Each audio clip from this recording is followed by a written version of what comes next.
های عزیز و گرامی در دوشنبه ساعت 8 وقت محلی است و در این ساعت ما شما را با خبر گزارش‌های تازه از تلویزیون تاجیکستان آشنا می‌سازیم.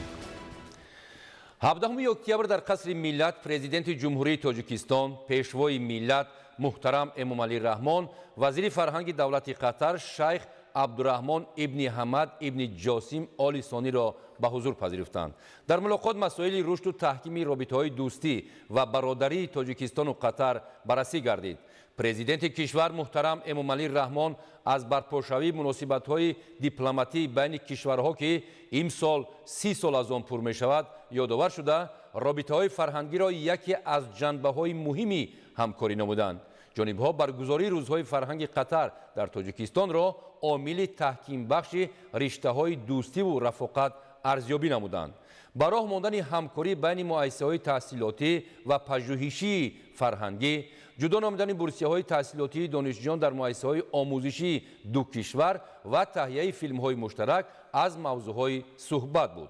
جانب‌ها همچنین عاید به دیگر مسائل مورد توجه گفتگوی سودمند انجام دادند.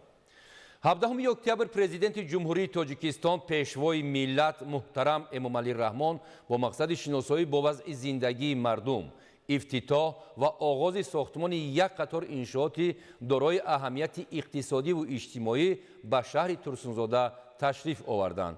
نخست سرور دولت محترم امامعلی رحمان بینای شعبه کمیته دولتی امنیت ملی جمهوری تاجیکستان در شهر ترسونزاده را مورد استفاده قرار دادند.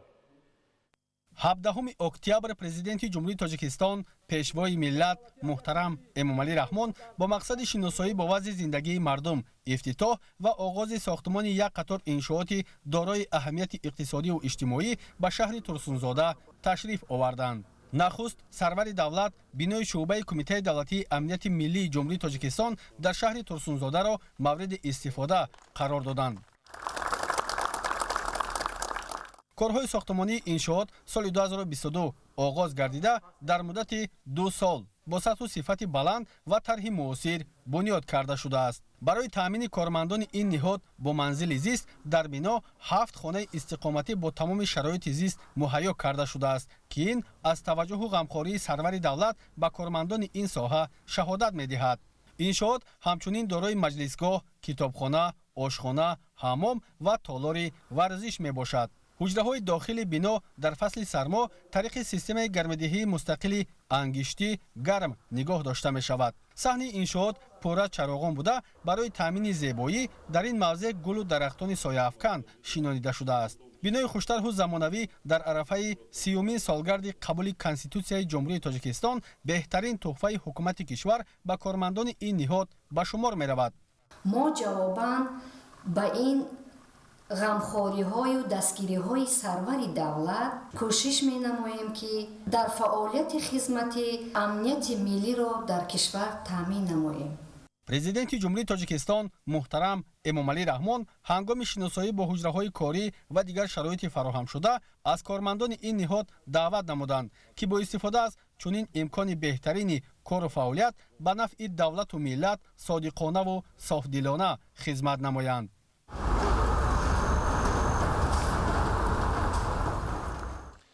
17 اکتبر پرزیدنت جمهوری تاجیکستان پیشوای ملت محترم امامعلی رحمان و رئیس مجلس ملی مجلس عالی جمهوری تاجیکستان رئیس شهر دوشنبه محترم رستم امامعلی در نزد لیسه اینترنت شهر ترسونزاده یک قطار انشاءات از جمله بینای علاوگی تعلیمی، خوابگاه، کتابخانه، میدانچه ورزشی، مهمانخانه، مجلسگاه، آشخانه و بنگاه طبی را افتتاح نمودند.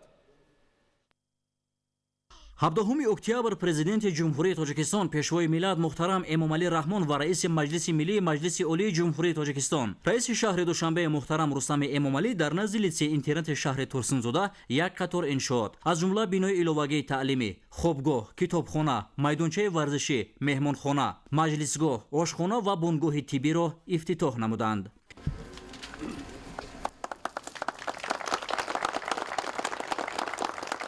иншоот мазкур дар заминаи таваҷҷӯҳи доимии роҳбари давлат барои дар шароити мусоид ба таҳсил фаро гирифтани хонандагон сохта шудаанд. имрӯз бо қадоми файзбори асосгузори сулҳу ваҳдати миллӣ, пешвои миллат, президенти ҷумҳурии Тоҷикистон муҳтарам Эмомалӣ Раҳмон бинои наву замонавии муассисаи давлатии таълимии литсеи интернет мавриди баҳрабардорӣ қарор гирифт, ки боиси хушҳолии мо гардид. мо аҳли соҳаи маорифи шаҳри Турсунзода бо дарки масъулияти баланд вобаста ба беҳтар намудану сатҳи сифати раванди таълиму тарбия дар муассисаҳои таълимӣ аз тамоми имконоти мавҷуда бо самар истифода менамоем. ваъда медиҳем ки оянда мутахассисони соҳибкасро дар роҳи рушду пешрафти кишвари азиз тарбия менамоем. бинои иловагии таълимӣ тарҳи замонавӣ дорад ва дар 8 синфхона муҷаҳҳаз бо айёниятҳои хониш барои 240 хонанда имкони омӯзиши илмҳои муосир фароҳам оварда шудааст. ман иштирокчии озмуни ҷумҳуриявии фуруғи субҳи донои китоб аст буда аз рӯи номинатсияи адабиёти муосири тоҷик иштирок намудам ва дар даври минтақавӣ ҷойи сеюмро ишғол намудам. айни ҳол барои аз даври ҷумҳуриявӣ гузаштан бисёр кӯшишу талоши зиёде карда истодаам. фуруғи субҳи доноӣ ин баҳори маънавии мову шумост.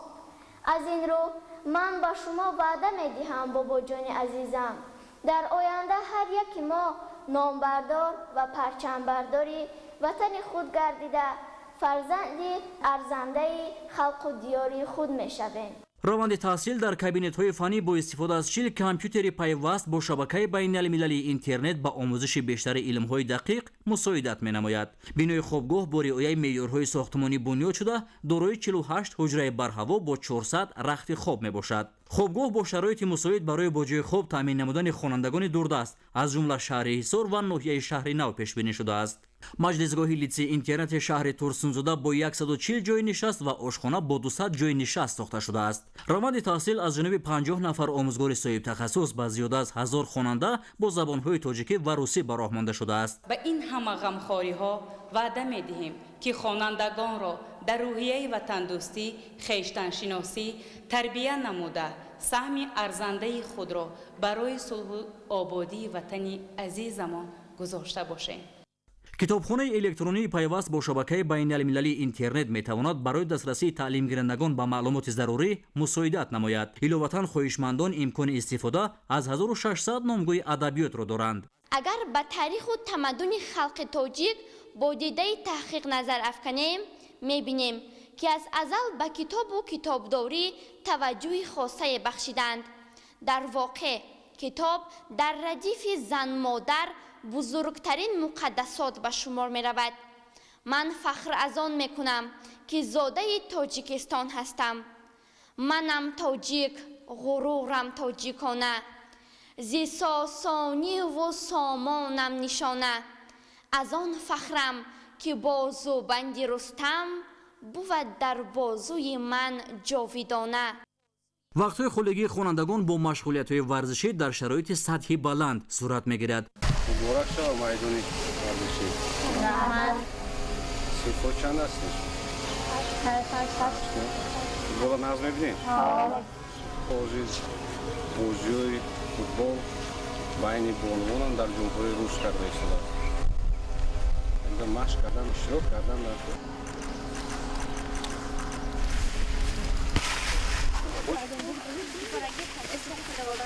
бунёди майдончаи варзишӣ метавонад дар тарғиби ташаккули тарзи ҳаёти солим ва ҷалби хонандагон ба бозиҳои волейбол ва футбол нақши муассир гузорад. таъсиси бунгоҳи тиббӣ ва фаъолияти шабонарӯзии кормандони соҳа фаврияти муоина ва кӯмаки аввалияи тиббӣ ба хонандагонро таъмин месозад. волидоне ки ба хотири шиносоӣ аз ҷараёни таҳсил ва огоҳ будан аз сатҳи донишу малакаи фарзандони худ ба литсеи интернат ташриф меоранд, метавонанд аз хизматрасонии сатҳи баланд дар меҳмонхонаи назди муассиса истифода намоянд. пешвои миллат муҳтарам Эмомалӣ Раҳмон шароити таҳсил ва будубош дар литсеи интернати шаҳри Турсунзодаро дар сатҳи баланд арзёбӣ намуда, аз хонандагон омӯзиши илму ҳунар ва аз омӯзгорон омода кардани кадрҳои ҷавобгӯ ба талаботи бозори меҳнатро тақозо намуданд.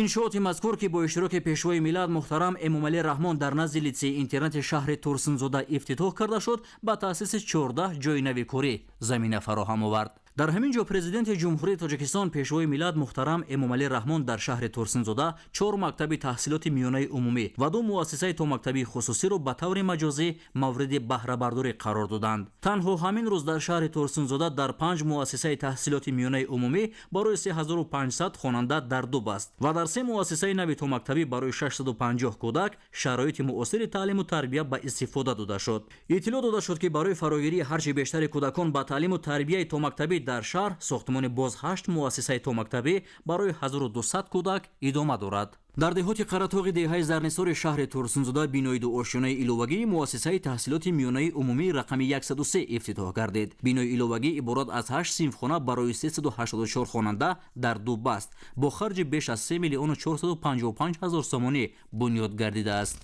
در دهه نعمت بچه دهات ریگر شهر تورسنزودا بینای ایلوگی دو آشیانه مؤسسه تحصیلات میانه عمومی رقم 54 مورد بهره برداری قرار داده شد. مؤسسه مذکور از 14 صنفخانه برهوا، کتابخانه، حجره آموزگاران و دیگر انشاءات یاری رسان عبارت بوده با سهم ساکنان و صاحبکاران محلی بنیاد شده است. در مؤسسه تازه بنیاد برای 240 خواننده در 2 بست شرایط و امکانات معاصر تعلیم و تربیت فراهم آورده شده است. در دهه مهرگان دهات 10 سالگی استقلالیت بینای ایلوگی مؤسسه تحصیلات میانه عمومی رقم 80 که برای 450 خواننده در 2 بست پیش بینی شده است مورد استفاده قرار داده شد. بینای تازه بنیاد از 2 آشیانه و 8 صنفخانه تعلیمی عبارت بوده از جانب صاحبکاران محلی و اهالی دهه بنیاد کرده شده است. در دهه شادیانه دهات ریگر شهر تورسنزودا بینای ایلوگی نو بنیاد مؤسسه تحصیلات میانه عمومی رقم 68 مورد استفاده قرار داده شد. انشاءات از جانب صاحبکار وطنی جورابک محیبوف بنیاد گردیده است. مکتب نو بنیاد 2 آشیانه بوده از 16 صنفخانه از جمله صنفخانه های کامپیوتری، فیزیکا، شیمیا، زبان انگلیسی، کتابخانه و 7 حجره کاری که همگی با عیانیت‌های درسی و کاری مجهز گردیدند عبارت میباشد. در بینای نوتاسیس برای 1000 خواننده در 2 بست شرایط خوبی تعلیم و تربیت فراهم آورده شده است. با جانبداری از سیاست سازنده و بنیادکارانه پیشوای ملت محترم امامعلی رحمان صاحبکاران شهر تورسنزودا عزم دارند که چنین تدبیرهای بنیادکاری را در دیگر دهه‌ها نیز ادامه دهند. در کوچه آخوند بابایو شهر تورسنزودا بینای نوی مؤسسه تحصیلات تا مکتبی لولا مورد استفاده قرار گرفت. این مؤسسه نو زیبای معاصر با مبلغ 1 میلیون سومانی از جانب صاحبکار محلی بنیاد گردید. همکنون در اینجا 200 کودک با تعلیم و تربیت تا مکتبی فرا گرفته می شوند. به این خاطر 8 مربی کردان با تجربه به کار جلب گردیدند. در دهه اتفاق دهات ریگر شهر تورسنزودا بینای نوی مؤسسه تحصیلات تا مکتبی گلسوم به استفاده داده شد. در مؤسسه 180 نفر کودک به تعلیم و تربیت فرا گرفته می شوند. برای تربیت آنها 7 نفر مربیان صاحب ملکه به کار جلب گردیدند. مؤسسه تحصیلات تا مکتبی گلسوم از جانب صاحبکار محلی عطاخواجه لطف‌الله برکت‌الله با مبلغ 4,730,000 سومانی ساخته شده است.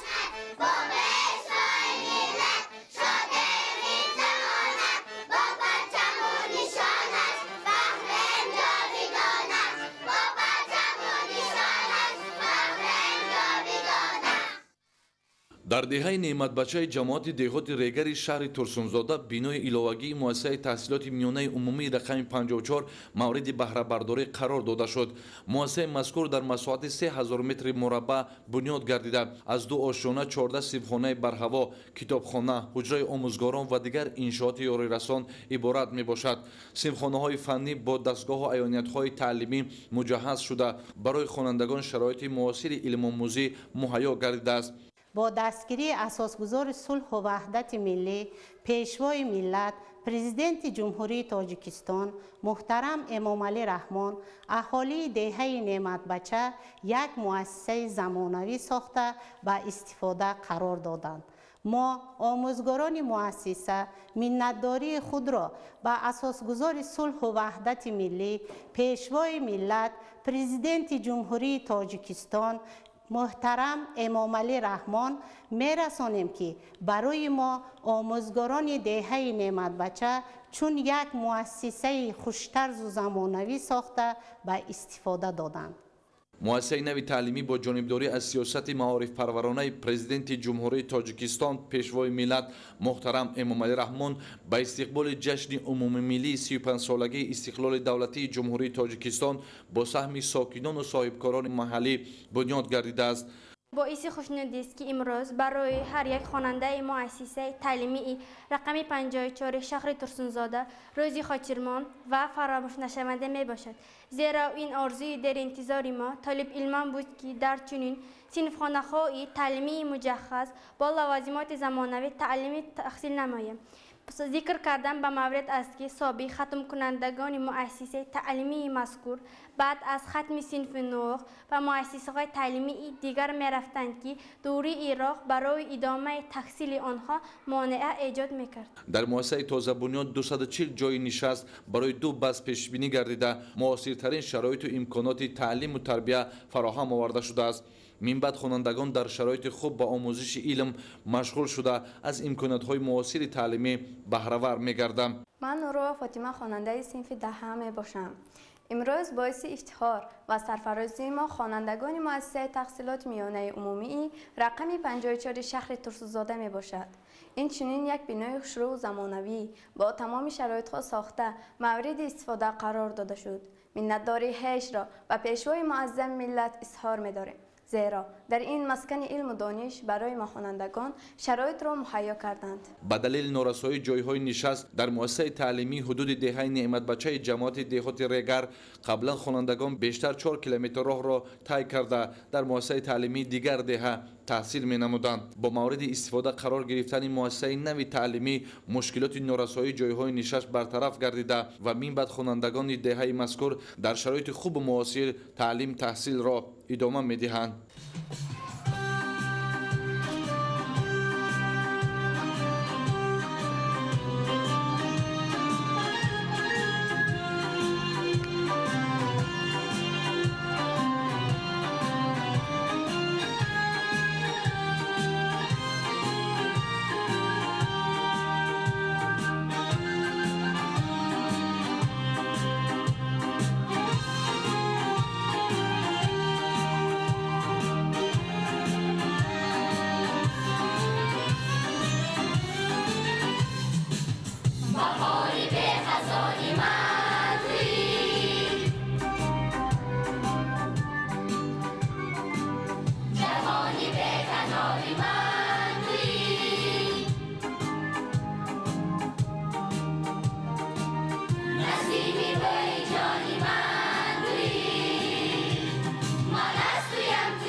17 октябр дар доираи сиёсати ободкорона ва маорифпарваронаи президенти ҷумҳурии тоҷикистон пешвои миллат муҳтарам Эмомалӣ Раҳмон дар деҳаи шодиёнаи деҳоти регари шаҳри Турсунзода бинои иловагии навбунёди муассисаи таҳсилоти миёнаи умумии рақами 68 мавриди истифода қарор дода шуд.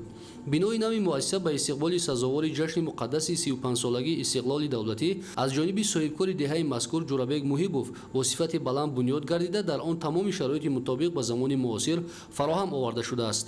масоҳати зери сохтмон 0,95 метри мураббаъро ташкил медиҳад.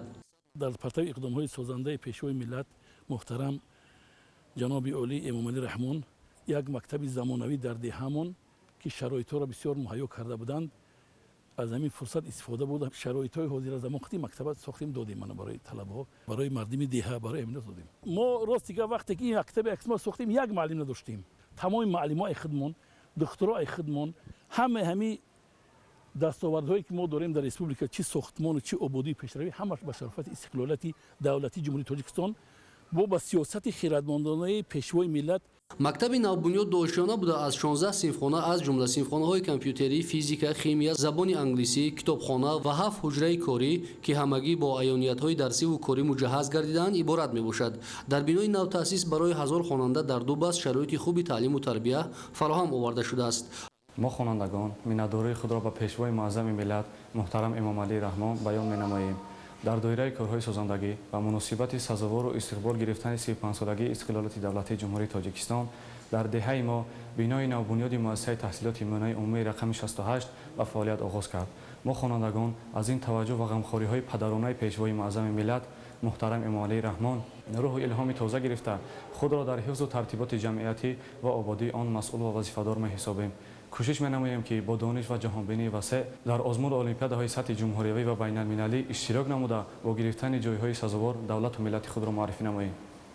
ما جوانان شکرانه از آن میکنیم که در وطنی آرام و آسوده در فضای تنج آرام زیر پرچم صاحب استقلالی تاجیکستانی عزیز زندگی میکنیم.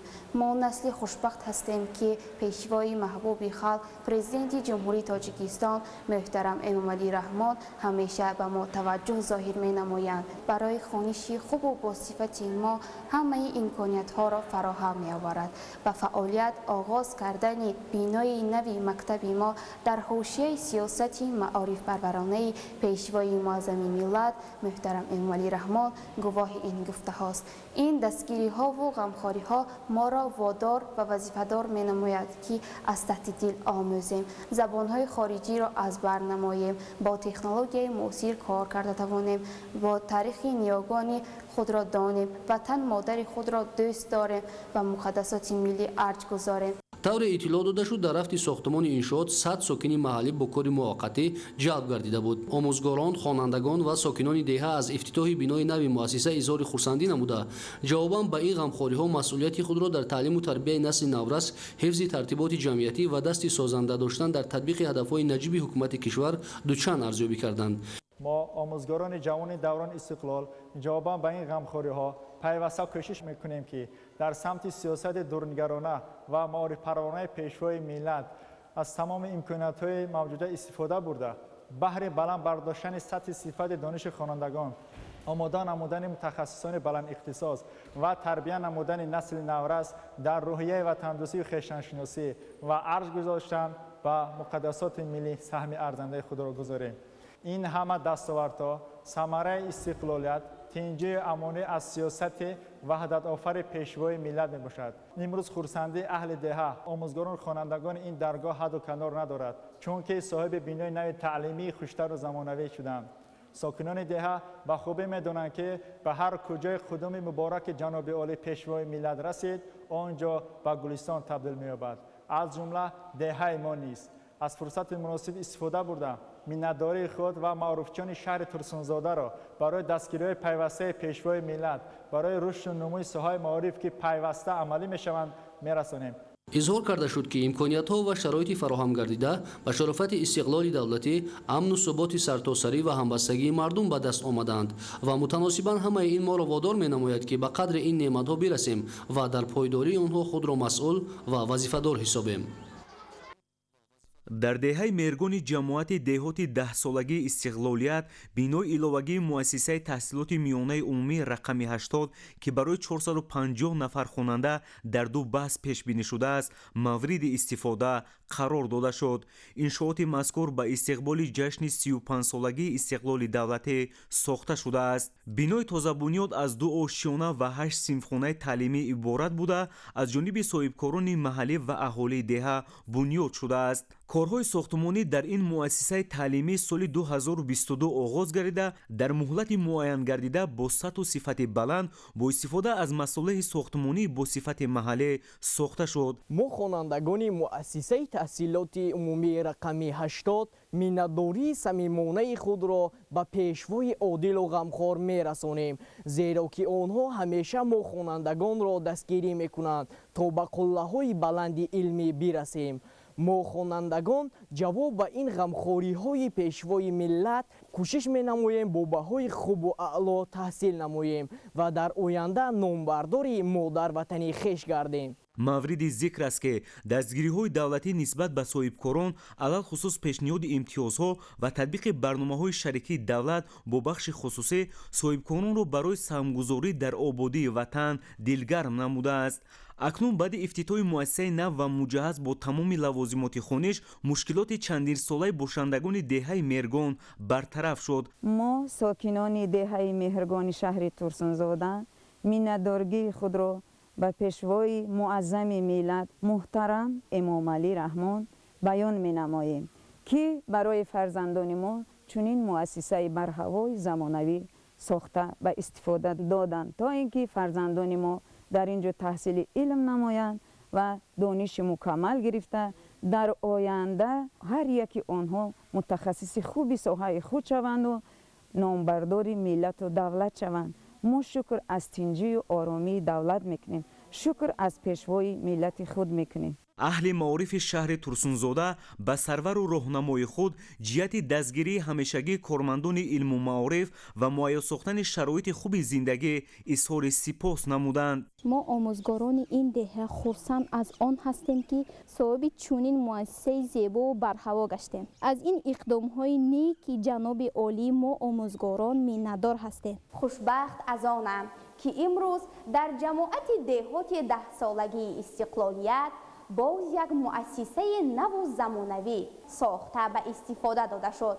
маҳз дастгириҳои пешвои муаззами миллат аст ки ҳамасола барои мо хонандагон муассисаҳои нав ба нави замонавӣ сохта ба истифода дода мешаванд. инчунин баргузории озмунҳои ҷумҳуриявӣ фуруғи субҳидонои китоб аст. илм фуруғи маърифат, тоҷикон оинаи таърихи миллат, маърифати ҳуқуқи далели инҳоянд. таъкид кардан ба маврид аст ки дар замони соҳибистиқлолии кишвар бо таваҷҷӯҳ ва дастгириҳои пешвои миллат муҳтарам эмомалӣ раҳмон барои рушди соҳаи маориф биноҳои наву замонавии дорои шароити муосир бунёд шудааст ва ин тадбир ба боз ҳам беҳтар шудани сифати таълиму тарбия дар муассисаҳои таълимӣ мусоидат менамояд. сипосгузории худро ба асосгузори сулҳу ваҳдати миллӣ пешвои миллат муҳтарам эмомалӣ раҳмон мерасонем ки барои мо толибилмон чунин шароитҳои замонавиро фароҳам оварданд ва ҷавобан ба ин ғамхориҳои падаронаи пешвои муаззами миллат ваъда медиҳем ки муассисаи мазкурро бо баҳои хубу аъло хатм карда номбардори ватани азизи худ бошем. насли истиқлолу сулҳу ваҳдатем, пайравони пешвои миллатем, соҳиби истиқлолу соҳиби давлатем, пайравони пешвои миллатем. дар дораи тадбирҳои ободонӣ гирду атрофи бинои муассиса бо шинонидани дарахтони сояафкан ва сабзкорӣ зебову назарабо гардидааст. бо ҷонибдорӣ аз сиёсати созанда ва бунёдкоронаи пешвои миллат муҳтарам эмомалӣ раҳмон соҳибкорони шаҳри турсунзода азм доранд ки чунин тадбирҳои бунёдкориро дар дигар деҳаҳо ба анҷом расонанд.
تو جسمم جانم میمانم ای وطن تو ننگار ملت پرشانم ای وطن تو عشقم دردم تو ساز و رازی من به تو حقیر و دیده گریانم ای وطن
дар ҷамоати деҳоти қаратоғи деҳаи зарнисори шаҳри турсунзода бинои дуошонаи иловагии муассисаи таҳсилоти миёнаи умумии рақами 103 ифтитоҳ гардид. иншоот дар асоси татбиқи сиёсати маърифпарваронаи президенти ҷумҳурии тоҷикистон пешвои миллат муҳтарам эмомалӣ раҳмон дар доираи иқдомҳои бунёдкорӣ ҷиҳати истиқболи шоиста аз ҷашни 35-солагии истиқлоли давлатии ҷумҳурии тоҷикистон сохта шудааст. бинои дуошонаи иловагӣ иборат аз 8 синфхона барои 384 хонанда дар дуб аст бо харҷи беш аз 3 миллиону 455 ҳазор сомонӣ сохта шудааст. корҳои сохтмонӣ дар бинои иловагии муассисаи таълимӣ моҳи августи соли 2022 оғоз гардида бо сифати баланд мавриди баҳрабардорӣ қарор дода шуд. синфхонаҳо бо таҷҳизоту лавозимот ва аёниятҳои хониш таъмин шуда дар он шароити хуби таълимӣ муҳайё гардидааст. бо дастуру ҳидоятҳои созанда ва сиёсати маорифпарваронаи муҳтарам пешвои муаззами миллат бинои нави муассисаи таълимии рақами 103 мавриди истифода қарор гирифт ки боиси рӯҳбаландии тамоми омӯзгорону хонандагон шуд. бояд қайд кард ки соҳаи маориф имрӯз яке аз самтҳои асосӣ ва афзалиятноки сиёсати пешгирифтаи роҳбарияти олии давлату ҳукумат буда кори басо саривақтӣ мебошад. тарбия ва таълими дурусти насли нав ва таъмини онҳо бо шароити замонавӣ ва шароити арзандаи таҳсил метавонад дар оянда фарзандони соҳибилму соҳибмаърифат ба воя расанд ва бешак таваҷҷӯҳу ғамхориҳои асосгузори сулҳу ваҳдати миллӣ пешвои миллат президенти ҷумҳурии тоҷикистон муҳтарам эмомалӣ раҳмон самараи хубе ба бор оварда имрӯзҳо садҳо хонандагони муассисаҳои гуногуни таълимии кишвар дар озмуну олимпиадаҳои байналмилаливу ҷаҳонӣ сазовори ҷойҳои намоён гашта истодаанд. китобхона ва синфхонаҳои муҷаҳҳази фаннӣ аз ҷумлаи шароитҳоест ки дар муассисаи нав мавҷуд аст. дохили бинои иловагии таълимӣ мувофиқи талабот бо шиору навиштаҷот аксу пандҳои шоирону нависандагон ва қаҳрамонҳои миллӣ зебу оро дода шудааст. барои таъмини ҳарорати мӯътадили дохили синфхонаҳо дар назди муассиса шабакаи алоҳидаи марказонии гармдиҳӣ бунёд ёфтааст. мо омӯзгорон миннатдории худро ба ҷаноби оли президенти ҷумҳурии тоҷикистон эмомалӣ раҳмон мерасонем ки барои мо чунин муассисаи таълимии замонавӣ бо тамоми шароити дараҷаи олӣ сохта доданд. имрӯз хурсандии насли наврозро ҳадду канор надорад. онҳо ҳисси ватандӯстии дунявӣ ва сулҳпарвариро эҳсос намуданд. саъю кӯшиши худро ба хондан ва омӯхтани илми дониш медиҳанд. миннатдории худро ба асосгузори сулҳу ваҳдати миллӣ пешвои муаззами миллат президенти ҷумҳурии тоҷикистон муҳтарам эмомалӣ раҳмон мерасонам ки барои мо хонандагон чунин бинои нави таълимӣ бо шароити замонавӣ сохта ба истифода доданд. мо ҷавонон ба ин ғамхориҳо кӯшиш менамоем ки бо баҳои хубу аъло муассисаро хатм намуда барои хизмати халқу ватани хеш камари ҳиммат бандем. омӯзгорону хонандагон аз ғамхориҳои беназири сарвари маорифпарвари давлат изҳори миннатдорӣ намуда иброз доштанд ки бо фароҳам гардидани чунин шароити муосир сифат таълиму тарбия хеле беҳтар хоҳад шуд. инчунин хонандагон метавонанд аз имкони мусоид барои омӯзиши фанҳои гуногун аз баркунии илмҳои замонавию омӯзишии забонҳои хориҷӣ ҳамаҷонибаву самаранок истифода баранд.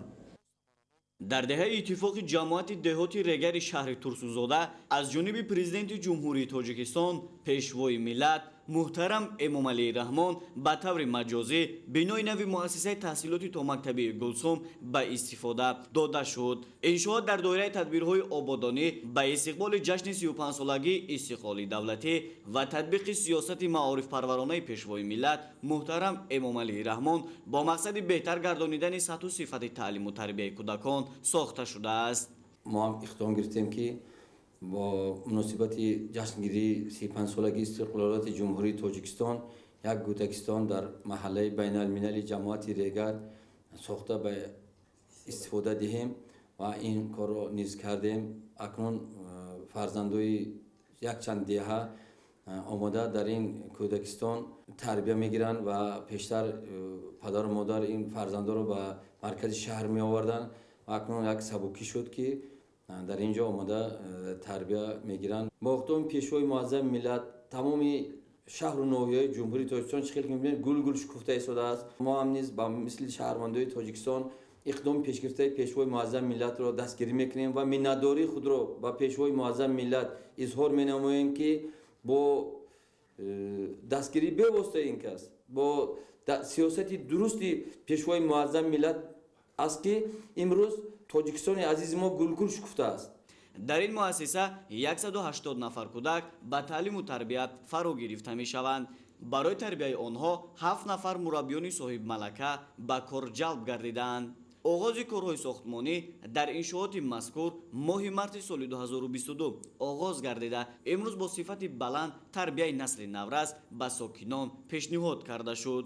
дар асоси дастуру супоришҳои асосгузори сулҳу ваҳдати миллӣ пешвои миллат муҳтарам эмомалӣ раҳмон соҳибкори маҳаллӣ атохоҷа лутфулло баракатло тасмим гирифтанд ки дар деҳаи ҷамоати регар деҳаи иттифоқ барои 180 нафар кӯдакон кӯдакистони хусусӣ сохта ба истифода диҳанд. мо пеш аз ҳама омӯзгорон тарбиятдиҳандагон ва аҳолии ҷамоати регар деҳаи иттифоқ миннатдории хешро сараввал ба асосгузори сулҳу ваҳдати миллӣ пешвои миллат ҷаноби олӣ муҳтарам эмомалӣ раҳмон мерасонем ки кӯдакон ояндаи давлату миллат ҳастанд. муассисаи томактабии гулсум аз 2 ошуна иборат буда дорои 7 синфхона, 3 ҳуҷраи корӣ ва майдончаи варзишӣ мебошад. дар тахонаи бино ошхона бо 180 ҷойи нишаст мавҷуд аст. муассисаи таҳсилоти томактабии гулсум аз ҷониби соҳибкори маҳаллӣ бо маблағи 4 миллиону 729 ҳазор сомонӣ сохта шудааст. масоҳати умумии боғча 884 метри мураббаъ, масоҳати майдони бино 442 метри мураббаъ ва масоҳати майдончаи варзишӣ 250 метри мураббаъро ташкил медиҳад.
дар кӯчаи Охун Бобоев 200 шаҳри Турсунзода бинои нави муассисаи таҳсилоти томактабии Лола аз ҷониби президенти ҷумҳурии Тоҷикистон пешвои миллат муҳтарам Эмомалии Раҳмон ба таври маҷозӣ мавриди истифода қарор гирифт. ин муассисаи наву зебои муосир аз ҷониби соҳибкори маҳаллӣ бунёд гардида дар он шароити хуби таълиму тарбияи дустуриякон мавҷуд аст. ҳамакнун дар ин муассиса 200 нафар кӯдак ба таълиму тарбияи томактабӣ фаро гирифта мешаванд. 8 мураббии кордону бо таҷриба барои тарбияи онҳо ба кор ҷалб гардиданд.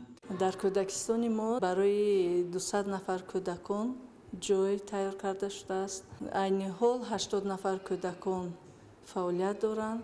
дар ин ҷо машғулиятҳо бо забони русӣ, англисӣ ва тоҷикӣ гузаронида мешавад. машғулиятҳо бо пуррагӣ бо аёниятҳои беҳтарини замонавӣ муҷаҳҳаз карда шудааст. миннатдории худро ба асосгузори сулҳу ваҳдати миллӣ ҷаноби олӣ Эмомалӣ Раҳмон муассисаро барои мо тайёр кардан, расонданиям. мавриди зикр аст ки маориф дар сиёсати иҷтимоии ҳукумати ҷумҳурии Тоҷикистон дар авлавият қарор дошта.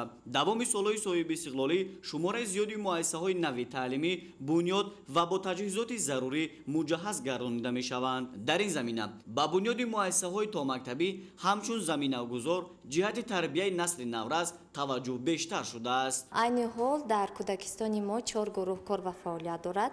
ҳамаи гурӯҳҳоямон бо забони русӣ мебошанд, иловаги забони англисӣ ва боз теквандон дорем. мо кӯдаконро аз синни 3 сола қабул мекунем то синни 6 солая. ҳамаи мураббиён мо кӯшиш дар он дорем ки таълиму тарбияро дар сатҳи олӣ ба роҳ монем. пеш аз ҳама ман миннатдории худро ба асосгузори сулҳу ваҳдати миллӣ, пешвои миллат, ҷаноби олӣ муҳтарам Эмомалии Раҳмон мерасонам, ки ба мо чунин боғчаро сохта ба истифода доданд.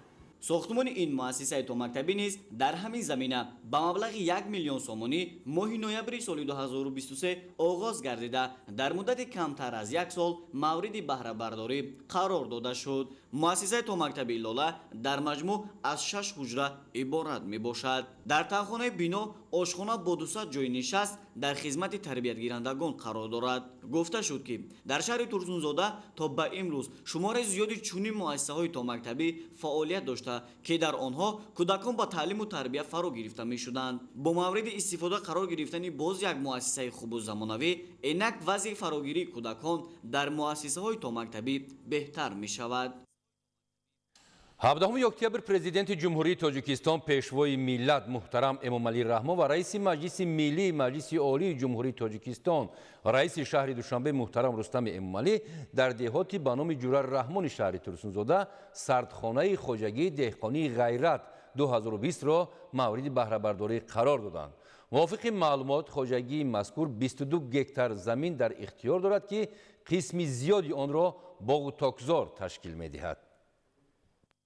17 октябр президенти ҷумҳурии Тоҷикистон пешвои миллат муҳтарам Эмомалӣ Раҳмон ва раиси маҷлиси миллии маҷлиси олии ҷумҳурии Тоҷикистон раиси шаҳри Душанбе муҳтарам Рустами Эмомалӣ дар деҳоти ба номи Ҷурар Раҳмони шаҳри Турсунзода сардхонаи хоҷагии деҳқонии ғайрат 2020-ро мавриди баҳрабардорӣ қарор доданд. иттилоъ дода шуд ки иншоот аз тарафи соҳибкор роҳбари хоҷагии деҳқонии ғайрат 2020 Орунбои Нурматов дар масоҳати 0-120 гектар бунёд гардидааст. сардхонаи навсохт дорои таҷҳизоти муосири худидоракунӣ буда барои нигоҳдории 2000 тонна меваю сабзавот пешбинӣ шудааст. пешвои миллат муҳтарам Эмомалӣ Раҳмон иқдоми соҳибкори ватаниро барои бунёди чунин иншооти замонавӣ муҳим номида ба масъулони соҳа супориш доданд ки бо мақсади таъмини талаботи бозори дохилӣ бо маҳсулоти тару тозаи кишоварзӣ ва пешгирӣ аз талафёбии маҳсулоти зудвайроншаванда шумораи сардхонаҳои муосирро дар шаҳру ноҳияҳои ҷумҳурӣ зиёд намоянд. бо мавриди истифода қарор гирифтани сардхонаи нав 10 нафар сокини деҳаи ғайрат ба кор таъмин гардиданд. дар ҳудуди ҷамоати деҳоти Ҷурар Раҳмонов зиёда аз 50 сардхона мавҷуд буда барои нигоҳдории маҳсулоти кишоварзӣ пешбинӣ шудааст. муассисаи таълимӣ, бунгоҳи тиббӣ, роҳ. мана имрӯз ба ташрифи муҳтарам пешвои миллат як сардхонаи замонавӣ барои оби нӯшокӣ дар худи деҳа сохта истифода дода шуданд. حالا در سردخانه تازه بنیاد با مقدار ضروری انگور اعلی صفت خوجگی دهقانی غیرت 2020 جای کرده شده است که همه روزه از اینجا خریداری می شود. حالا در نزد 87 خوجگی دهقانی شهر ترسونزاده سردخانه با غنجایش زیاده از 26000 تن محصولات عمل می نماید که در آن 500 نفر کار می کنند. موافق معلومات خوجگی مذکور 22 گکتار زمین در اختیار دارد که قسم زیادی آن را باغ و تاکزار تشکیل می دهد. همساله سهامداران خوجگی با استفاده از تجربه پیشقدم و رعایت قاعده‌های آگروتکنیکی از 6 نوع انگور حاصل بیش از 600 تن محصولات به دست می آورند. در این خوجگی حاصلناکی از هر یک گکتار 35-40 تن را تشکیل می دهد. در همین جا پرزیدنت کشور محترم امامعلی رحمان همچنین از گرمخانه دائم عمل کننده خوجگی مذکور دیدن کردند. مساحت گرمخانه 54 صدیق را تشکیل داده در آن کوچت سبزوات طریق آبمانی قطرگی پرورش می‌یابد. اطلاع داده شد که خوجگیداران از کشت اساسی حاصل 30 تن پمیدار و 70 تن بادرینگ گرفتند. حالا در کشت تکراری حاصل بادرینگ فراوان است و همه روزه سهامداران آن را جمع‌آوری نموده به خریداران پیشنهاد می‌کنند. راهبریت شهر ترسونزاده و خوجگی‌های دهقانی آن با استفاده از حضور رئیس مجلس ملی مجلس عالی جمهوری تاجیکستان رئیس شهر دوشنبه محترم رستم امامعلی تاکید داشتند که پایتخت کشور را در 4 فصل سال به تمام محصولات کشاورزی تامین می‌کنند. برای این تمام امکان و ذخیره‌ها موجود است. سرور دولت محترم امامعلی رحمان دستور دادند که میان شهر دوشنبه و شهر ترسونزاده و ناحیه‌های وادی حصار برای تأمین اهالی پایتخت با محصولات خوشصفت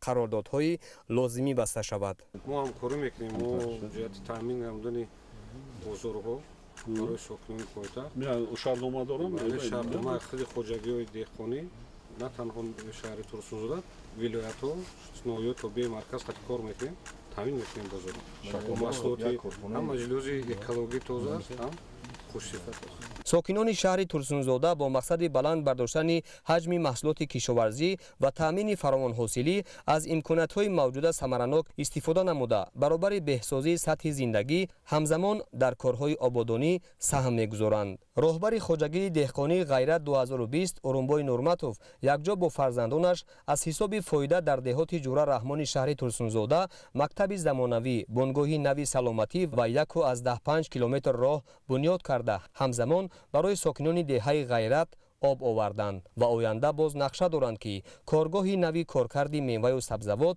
با تأسیس 40 جای کاری بنیاد نمایند. پیشوای ملت محترم امامعلی رحمان با خوجگیداران و ساکنان زحمتکش شهر ترسونزاده صحبت نموده آنها را به استفاده باز هم ثمرناک زمین‌های کارمی کشاورزی و نزدی‌حولگی، ذخیره مواد خوراکه و وسعت بخشیدن کارهای صحرایی هدایت نمودند. ما این گرمخانه را سال 2021 بنیاد کردیم با متخصصان محلی با مقصد از ثمرناک استفاده بردن زمین کشت تکراری ده بادرینگ کشت کردیم حاصل نقض گرفته ایستادیم بازارهای کشور با سبزیجات‌های تر و تازه تامین نماییم. هدف اساسی ما همین است. راهبر دولت پس از افتتاح سردخانه و بازدید از گرمخانه خوجگی دهقانی غیرت 2020 کارخانه استحصال خشت و قبرهای پلاستیکی جمعیت دارای مسئولیت محدود نیگوره را به طور مجازی افتتاح نمودند. در کارخانه در یک سال به مقدار 4.6 میلیون تن خشت پخته و 36 تن قبرهای پلاستیکی گوناگون قطر استحصال شده 30 نفر ساکن محلی با کار و معاش خوب تامین می‌گردند. سپس سرور دولت محترم امامعلی رحمان با لایحه‌های نوی انشاءات ساحه صنعت شناس شدند. اطلاع داده شد که دوام 2 سال آینده در شهر ترسونزاده با استقبال 35 سالگی استقلال دولتی و با مقصد عملی سازی هدف 4 ملی صنعتی کنونی با سرعت 4 کارخانه نوی صنعتی با خرج زیاده از 275 میلیون سومانی بنیاد کرده می شود. جمعیت دارای مسئولیت محدود امیگو مرحله دومی جمعیت دارای مسئولیت محدود آلومین پروف جمعیت سهامی پوشاده صنعت آلومین و جمعیت دارای مسئولیت محدود آلومینی اولین از جمله کارخانه های ساخته شونده می باشند که با سهم صاحبکاران وطنی و جلب سرمایه خارجی بنیاد می گردند. خبرهای تپل ایزولیاسیونی و ساندویچ پنل ها رو ما استحصالش رو براه میمونیم. بعد یا که کارخانه صنعتی رو در نزد محترم جناب عالی پیشوای معظم ملت معرفی کردم و عهدهدار شدم که باز یک سردخانه زمانوی گنجایشش 3000 تن رو با تجهیزات امروزه زمانوی ساخته به استفاده دهیم. جناب عالی محترم پیشوای معظم ملت سپارش دادند که ما باید به صفت‌های پروفیل‌های آلومینی دقت داده صفتش رو باز هم پرقوت‌تر و بقوت‌تر کنیم و اینچنین صادرات را بیشتر براه مانیم. برای صفت‌های محصولات یعنی که تمام تکنولوژی‌های از اروپا و جمهوری مردمی چین وارد کرده می‌شوند. بعد وارد و نصب تکنولوژی معاصر در کارخانه‌ها استحصال مواد معدنی ایزولیاسیونی، قبرهای آلومینی، محصولات پلاستیکی، پروفیل و کنسترکسی‌های بیناکاری پرره با استفاده از اشیاء خام وطنی، آلومینی اولیه جمعیت سهامی کشاده شرکت آلومینی تاجیک به راه مانده خواهد شد. اطلاع داده شد که حالا موافق لایحه کارهای ساختمانی در 4 انشاءات ساحه صنعت ادامه دارد. پس از پرره به فعالیت آغاز نمودن کارخانه‌ها نزدیک 400 نفر با کار تامین خواهد شد. در عین حال کارهای ساختمانی در حدود شهر ترسونزاده رفته شده است و باز با سپارش محترم پیشوای ملت جناب عالی در نزد کارخانه سرخانه زمانوی با گنجایش 3000 تن ساخته به استفاده دهیم. در دوره این ما هم کارخانه آلومینی پروفیل به استفاده می دهیم و ساخته شدیم و هم سرخانه با گنجایش 3000 تن ساخته به استفاده می دهیم. تصمیم گرفتیم که در دوره سالهای رشد صنعت استحصال پروفیل‌های آلومینی را به راه مانیم. بعد انجام کارهای ساختمانی وصل و نصب تکنولوژی 140 کس را بر جای کار دائمی و مزد معاش بلند تامین میکنیم. شهر ترسونزاده شهر صنعتی و اگراری به حساب رفته. این حال در حدود شهر ترسونزاده 92 عدد کارخانه صنعتی فعالیت میکنند. حجم استحصال محصول صنعتی در 9 ماه سال جاری 1 میلیارد و 241 میلیون سوم را تشکیل می‌دهد که نسبت به همین دوره سال گذشته 456 میلیون سوم زیاد است. یعنی که رشد صنعت 160% را تشکیل می‌دهد. پیشوای ملت محترم امامعلی رحمان اقدام صاحبکاران وطنی را در سمت بنیاد کارخانه‌های نو مهم ارزیابی کرده تاکید نمودند که دستگیری فعالیت بخش خصوصی همیشه در مرکز توجه حکومت کشور قرار دارد و آنها با استفاده از امتیاز و سبکی‌های پیش بینی شده امکان دارند که سهم خود را در رشد ساحه‌های اجتماعی و اقتصادی گذارند. کارخانه جمعیت داروی محصولات معدود نیگورا در جماعت دهات رباط دهه ساولی شهر ترسونزاده در مساحت عمومی 9.8 گکتار بعد از نوسازی به استفاده داده شد. از این 3.8 گکتار را مساحت زیر بنا تشکیل می‌دهد. کارهای ساختمانی در کارخانه نوتأسیس جمعیت داروی محصولات معدود نیگورا ماه ینوری سال 2023 آغاز گردیده با نظرداشت طلبات زمان معاصر به مبلغ 11.3 میلیون سومانی به استفاده داده شد. کارخانه با خط معاصر استحصالی که از شرکت‌های معروف خریداری و نصب گردیده است مجهز بوده 50% اشیاء خام از داخل و باقی از دولت‌های خارج دسترس می‌گردد. کارخانه نوی استحصالی به استقبال جشن 35 سالگی استقلال دولتی جمهوری تاجیکستان در دایره سالهای رشد صنعت 2022-2026 و سهام‌گذاری در تطبیق هدف 4 ملی صنعت کنونی با سرعت کشور از جانب صاحبکار وطنی بنیاد شده است. کارخانه جمعیت دارای محصولات معدود نیگورا از 2 کارگاه استحصالی مساله ساختمانی از جمله خشت پخته و قبرهای پلاستیکی عبارت میباشد. در کارخانه مذکور استحصال خشت از مرحله‌های کندن خاک، آمیخته کردن، خلب‌بری و پختن آن در حرارت بلند عبارت میباشد. اشیاء خام توسط تکنیک ضروری از مسافه نه چندان دور دسترس کرده میشود. کارخانه در یک سال به مقدار 4.6 میلیون دانه خشت پخته استحصال می‌نماید. برای با صفت و با طلبات زمان استحصال نمودن مساله ساختمانی دستگاه و تجهیزات معاصر از جمهوری مردمی چین و اوکراین دسترس کرده شده است که آن را متخصصان تاجیک پورا اداره می‌نمایند. حالا در شهر ترسونزاده 4 کارخانه استحصال خشت پخته موجود میباشد. حجم استحصال این نمود محصولات از جانب کارخانه‌هایی که سمت فعالیتشان به استحصال این نمود محصولات میباشد در 9 ماه سال 2024 4 میلیون و 435,000 دانه را تشکیل داد که نسبت به همین دوره سال 2023 1 میلیون و 526,000 دانه زیاد می باشد. در آینده جهت تامین پوره طلبات شرکت‌های ساختمانی و اهالی با خشت ساختمانی موجودیت ذخیره بزرگ اشیاء خام شرایط مساعد را فراهم می‌آورد و طور معلوم است افزایش حجم استحصالات هم از دسترسی به اشیاء خام وابستگی زیاد دارد. برتری کارخانه نو در آن است که مجموعه تجهیزات در اساس دستاوردهای معاصر تکنیکی ساحه از جمله با استفاده از تکنولوژی دولت‌های خارج انتخاب و وصل نصب کرده شده است. ما صاحبکاران از توجه و دستگیری حکومت جمهوری تاجیکستان مخصوصاً پیشوای معظم ملت محترم امامعلی رحمان را در سمت تطبیق هدف چهارم ملی صنعت‌کنانی کشور پیوسته دستگیری نموده کارگاه و کارخانه‌های صنعتی بنیاد می‌نماید. مورد بهره برداری قرار گرفتن کارخانه جمعیت دارای مسئولیت محدود نیگوره امکان فراهم آمد که در برابر تأمین ساکنان مملکت با مسائل ساختمانی اینچنین ساکنان محلی با جای کار تأمین گردیدند. کارخانه مذکور با پیشرفت‌ترین تکنولوژی معاصر مجهز گردیده کارمندان آن با مقصد استفاده درست تجهیزات‌ها با آموزش فرا گرفته شدند.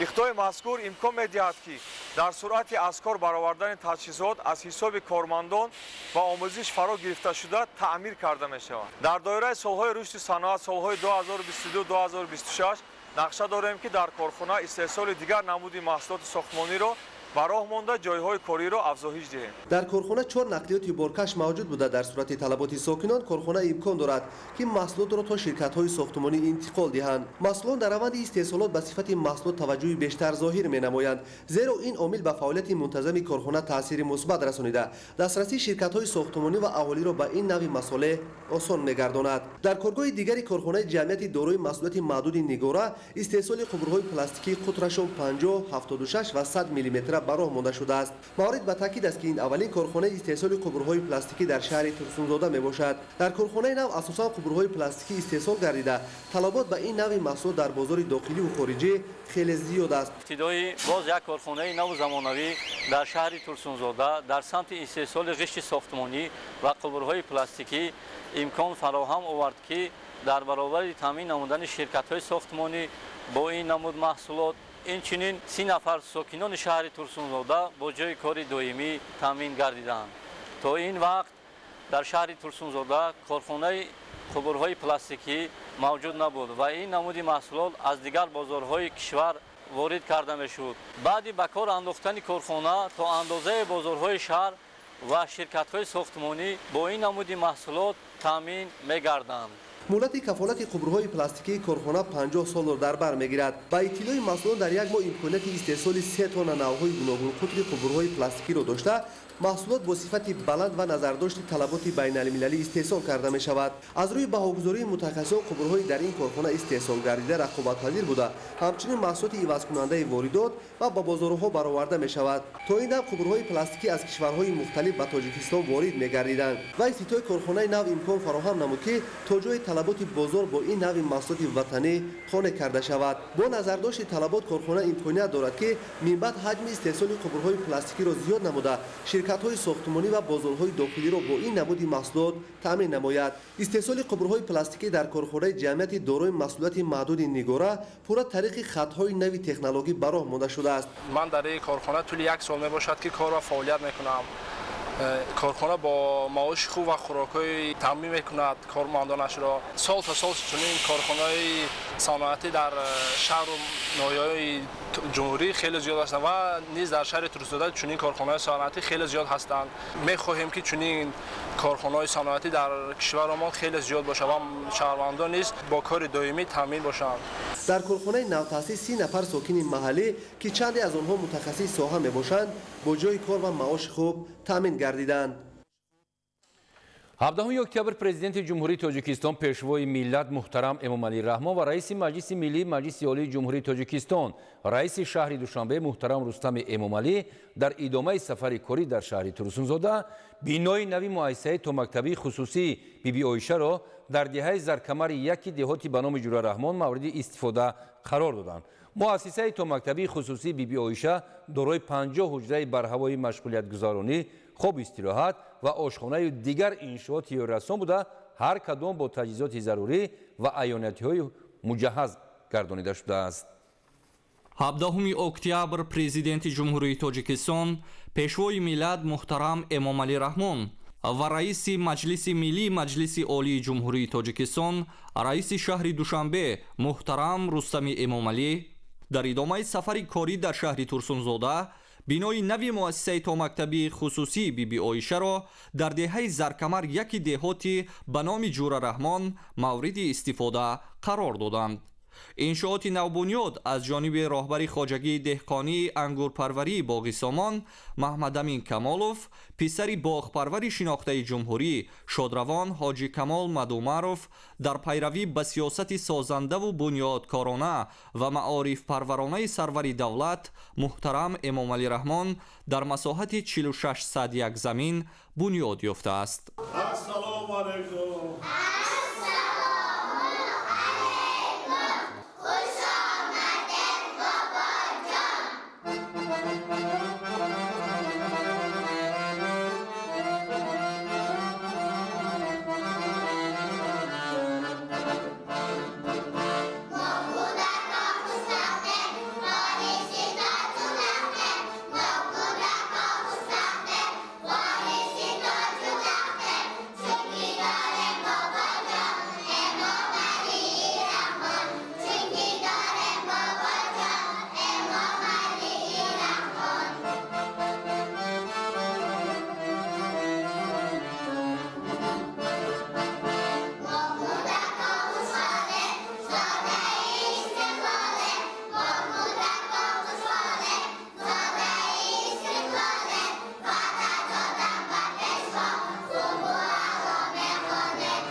ба пешвои миллат муҳтарам Эмомалӣ Раҳмон иттилоъ дода шуд ки сохтумони бинои Кӯдакистон моҳи январи соли 2024 оғоз гардида дар муддати камтар аз 10 моҳ бо сифати баланд ва шароити замонавӣ мавриди баҳрабардорӣ қарор дода шуд.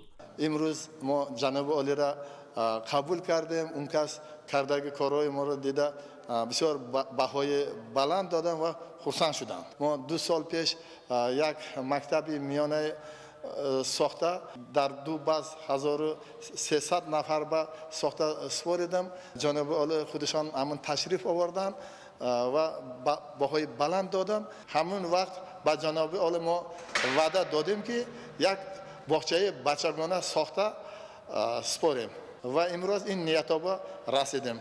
мақсад ватани худморо обод кардан, сатҳи зиндагии мардума баланд бардоштан ва ҳаракат карда истодем ки ҳаме бошад ҳам сахми худморо гузаронда истодем. иншооти навбунёди таълимӣ ки аз 2 ошона иборат мебошад барои ба таълиму тарбия фаро гирифтани 300 то 350 кӯдак пешбинӣ шуда барои кор бо онҳо 20 мураббияи соҳибтаҷриба ва ёрдамчиёни мураббияҳо ҷалб карда шуданд. шумораи умумии кормандон дар муассисаи тумактабӣ ҳоло 30 нафарро ташкил дода дар сурати зиёд гардидани тарбиятгирандагони боғча шумораи кормандон аз ҳисоби мураббияҳо афзун карда мешавад.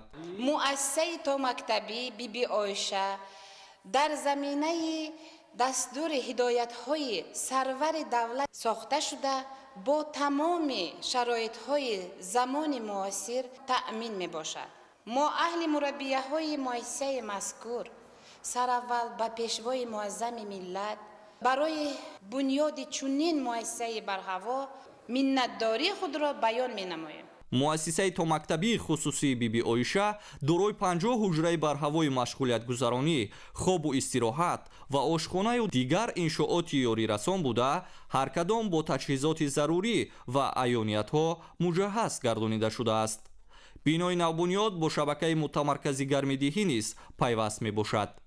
тамоми синфхонаҳои машғулиятгузаронӣ ва деворҳои муассиса бо расму мусаввараҳои ҷазобу диданӣ ки ҳамагӣ ифодагари дунёи рангини кӯдакон мебошанд оро дода шудааст. Дар муассиса раванди таълим ва машғулиятҳо бо забонҳои тоҷикӣ, русӣ ва англисӣ ба роҳ монда шуда, барои ташаккули зеҳнии кӯдакон ва тарбияи онҳо дар рӯҳияи ватандӯстиву хештаншиносӣ тамоми тадбирҳо андешида мешавад. Сарвари давлат муҳтарам Эмомалӣ Раҳмон зимни боздид аз шароити кӯдакистон ба сифати корҳои анҷомшуда ва имкониятҳои фароҳам гардида баҳои баланд дода, бунёди чунин муассисаи томактабии муосирро дар сатҳи маҳал ташаббуси оқилонаву зарурӣ ва кори хайрусавоб арзёбӣ намуданд.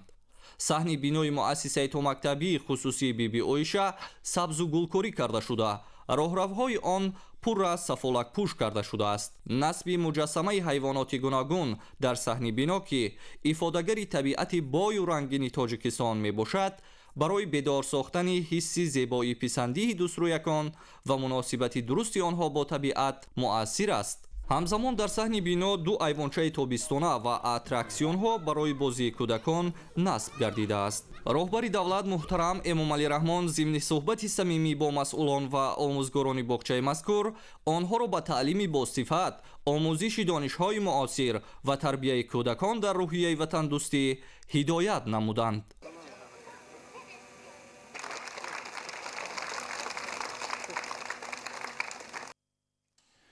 17 октябр дар идомаи сафари корӣ дар шаҳри Турсунзода президенти ҷумҳурии Тоҷикистон пешвои миллат муҳтарам Эмомалӣ Раҳмон ва раиси Маҷлиси Миллии Маҷлиси Олии Ҷумҳурии Тоҷикистон раиси шаҳри Душанбе муҳтарам Рустами Эмомалӣ аз боғҳои ангур дар хоҷагии деҳқонии Боғи Сомон боздид намуданд ба хотири тақвияти иқтидори содиротӣ ва таъмини бозори истеъмолӣ бо маҳсулоти тару тоза дар ҳудуди хоҷагӣ барои нигоҳдории зиёда аз 1000 тонна маҳсулот сардхонаҳои замонавӣ бунёд гардидааст.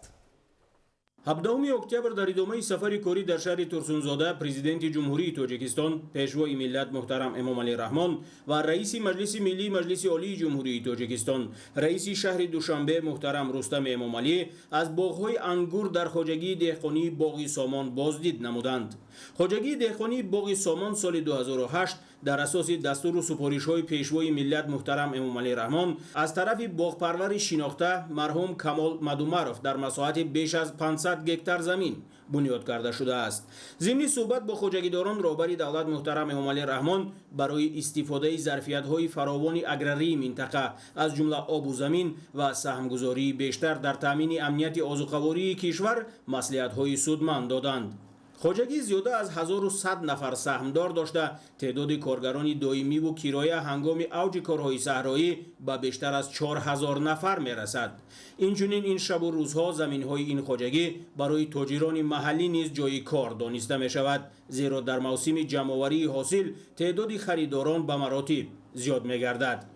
ин боғ бевосита ташаббусу дастгириҳои ҷаноби оли қатъи ташкил шудагӣ ангурпарварӣ аз авлод мондагӣ ҳамин хел омода истод.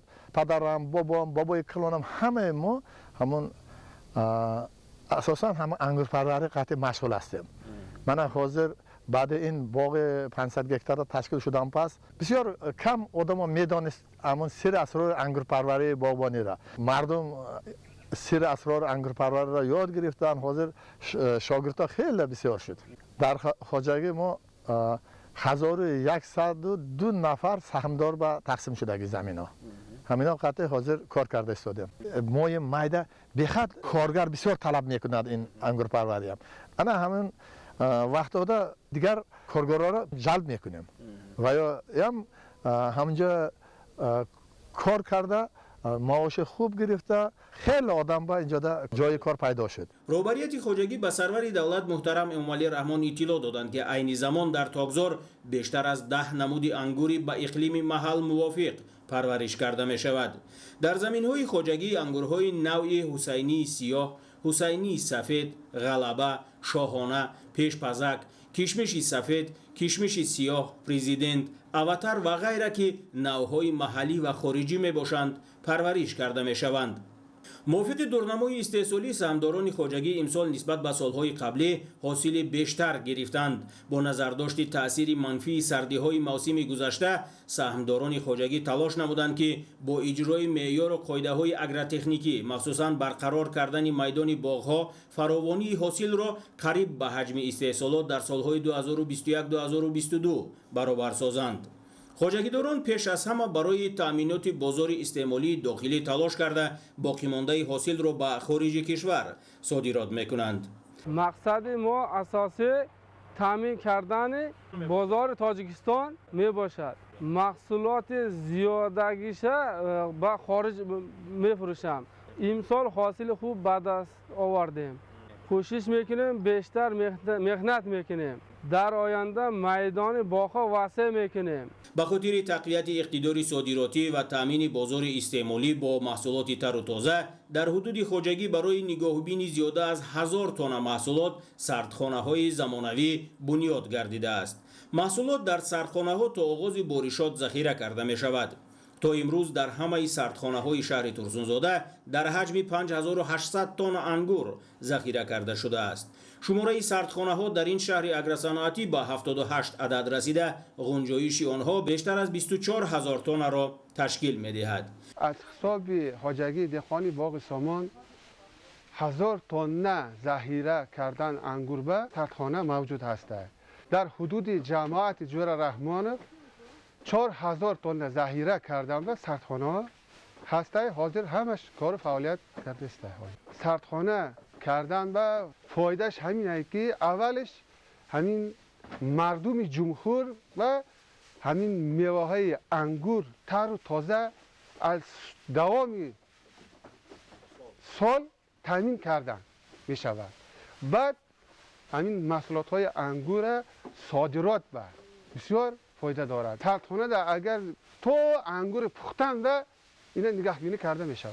پیشوای ملت محترم امومعلی رحمان دستور دادند که فعالیت سردخانه ها برای نگهداری میوه و سبزوات وسیع به راه مانده شود، زیرا این واسطه اساسی تامین اهالی با محصولات خوشصفت وطنی در تمام فصل سال بوده. صفت محصولات در سردخانه کاهش نمی‌یابد. شهر ترسونزاده منطقه مهم اگراری تاجیکستان بوده. همه بخش‌های کشاورزی مخصوصاً باغ و تاک‌پروری رشد کرده است.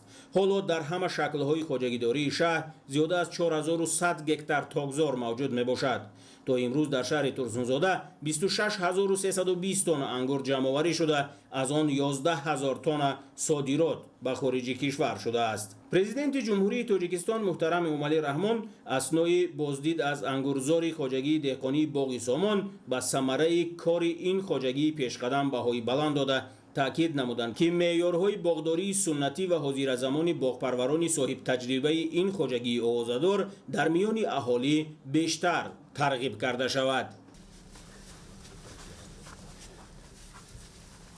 17 اکتبر پرزیدنت جمهوری تاجیکستان پیشوای ملت محترم امومعلی رحمان و رئیس مجلس ملی مجلس عالی جمهوری تاجیکستان رئیس شهر دوشنبه محترم رستم امومعلی در ادامه سفر کاری در شهر ترسونزاده از خواجگی دهقانی انگورپروری حاجی نعمت دیده نموده با نمایش محصولات استحصال کرده خواجگی از قبیل نوعهای گوناگون انگور، مویز خوشصفت، شیرینی از انگور آماده شده، سبزوات و دیگر زراعت کشاورزی شناس شدند. 17 اکتبر پرزیدنت جمهوری تاجیکستان پیشوای ملت محترم امومعلی رحمان و رئیس مجلس ملی مجلس عالی جمهوری تاجیکستان محترم رستم امومعلی در ادامه سفر کاری در شهر ترسونزاده از خواجگی دهقانی انگورپروری حاجی نعمت دیدن نموده با نمایش محصولات استحصال کرده خواجگی از قبیل نوعهای گوناگون انگور، مویز خوشصفت، شیرینی از انگور آماده شده، سبزوات و دیگر زراعت کشاورزی شناس شدند. انگور شاهانه پرزیدنت، حسینی سفید، حسینی سیاه، غلبه، کاردینال، پیشپزک، اواتر، ویلس و دیگر نوعها که به نمایش گذاشته شده بود در خوجگی دهقانی انگورپروری حاجی نعمت پرورش گردیده طلبات در داخل و خارج مملکت با آنها زیاد است. و پیشوای ملت محترم امام علی رحمان اطلاع دادند که خوجگی دهقانی انگورپروری حاجی نعمت در اختیار خود 100 از 174 هکتار تاکزاری حاصل دهنده دارد. در خوجگی 164 نفر سهمدار کار میکنند که آنها نیز از 5 تا 10 نفری کارگر دارند. امسال نیز نوابسته از تاثیر منفی سردی های سال قبلی با استفاده از تجربه و اصول های سنجیده شده پرورش سهمداران خوجگی حاصل دلخواه به دست آوردند. حاصل از هر هکتار باغ وابسته به نوها از 30 تا 40 تن را تشکیل داده است. این جای یک للمه بود، از سال 15 هم شانده شده است. پارسال کمتر خونیکی تاثیر کرد، این سال الکی حاصل فراوان داد. اینجا اساساً پیشتر این انگور باغ حسینی بود، کمتر خونیکی ده تا باور نبود، طلبات جهانی به او قدر جوابگو نبود. من از خارج چند نمود انگورای با صفت نمودش آورده، اینجا با اصول پیوند اینا زیاد کرده حاصلش گرفت سادیم. این انگور اواتر هر سال پیوند کردیم، همین سال یکم سال حاصل داده است. از این انگور خشک کرده است، ای سنجش گذاراندیم که 40 مویز می شود. این ای سنجش گذشت 50% حاصل سال آینده اینا خشک میکنیم. تاکزار را اساساً انگور نوهای حسینی سفید، حسینی سیاه تشکیل میکرد. اکنون بنابر طلبات با نوهای باز هم بهتری انگور، سهمداران خوجگی مرحله به مرحله با راه پیوند کنی آنها را به انگورهای ویلس و اواتر تبدیل داده ایستادند. برای تجربه نوهای دیگری بلند حاصل نیز در حال آزمایش است. در این قطعه زمین ما پیوند انگور پرورش کردیم. اینجا 4 نمود تک پیوند از خارج آوردگی همونه اینجا پرورش کردیم.